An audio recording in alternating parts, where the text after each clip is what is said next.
আচ্ছা, সামনের তো কম্বলটা রয়েছে ঠাকুর ঘরের দালানের চেয়ারের মধ্যে, নিয়ে আসতে পারিস তো? হ্যাঁ, এর মাথা।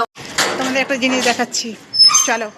এখন আমি ওই ছাদে উঠবো একটা জিনিস আনতে, তাহলে চলো দেখা যাক ছাদে কি আছে আর কি নিয়ে আসি। বন্ধুরা, ছাদে চলে যাচ্ছি। দেখো সিঁড়িতে উঠছি, কি কষ্ট হচ্ছে উঠতে।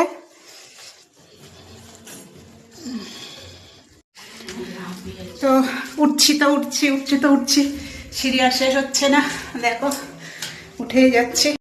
তো দেখো ফাইনালি ছাদে চলেই আসলাম। দেখো চারদিকে শুধু বড় বড় বিল্ডিং। ওখানে দেখো একটা জলের ট্যাঙ্কি আছে, জলের ট্যাঙ্কিটা ঠিক করছে, মনে হয় কিছু সমস্যা হয়েছে, ওই জন্য ওটা ভেঙে আবার ঠিক করছে।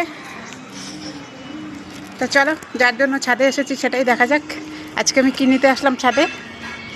দেখো বন্ধুরা, আমি কি নিতে এসেছি। এই দেখো, কেউ চিনতে পারছো এই ফলগুলো কি? ভালো করে দেখো, এই গাছটা কি গাছ, আর ফলগুলো দেখো কত সুন্দর হয়ে রয়েছে। ছোট্ট একটা টবে লাগানো গাছটা, দেখেছো কি ভালো লাগছে না বলো? পুঁই শাকের বীজ নিতে এসেছি, এগুলো রান্না হবে আজকে, তাই নিতে আসলাম। দেখো বন্ধুরা, কতগুলো তুলেছি, দেখো অনেকগুলো তুলেছি। একটুখানি একটা গাছ, তার মধ্যে কতগুলো ফল হয়েছে। দেখো এই টবের মধ্যে লাগানো, দেখেছো? এইটুকু গাছের মধ্যে থেকেই এতগুলো ফল হয়েছে, কি ভালো লাগছে না দেখতে? এই দেখো একটা লেবু গাছ এখনো ফুল আসেনি। এখানে একটা লেবু গাছ, এটা হচ্ছে বাতাবি লেবু গাছ। আর দেখো আমি কোথায় উঠে রয়েছে, এটা কত উঁচুতে, দেখো 3 তলার ছাদে বসে রয়েছে উঠে। এই দেখো বন্ধুরা, ছাদে কাঁঠাল গাছ লাগিয়েছে টবের মধ্যে, বুঝেছো? মাসিমা অনেক গাছ লাগিয়েছে সব টবের মধ্যে,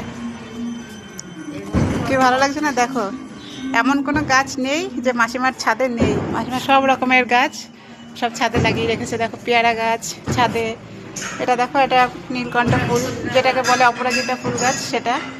আর এই দেখো সজনে গাছ পর্যন্ত ছাদে, ভাবতে পারছো? সজনে গাছটাও ছাদে। আর তো পুঁই শাক গাছ, এটা চিনতেই পারছো, এটা সজনে গাছ। হ্যাঁ, শুকিয়ে গেছে গাছটা।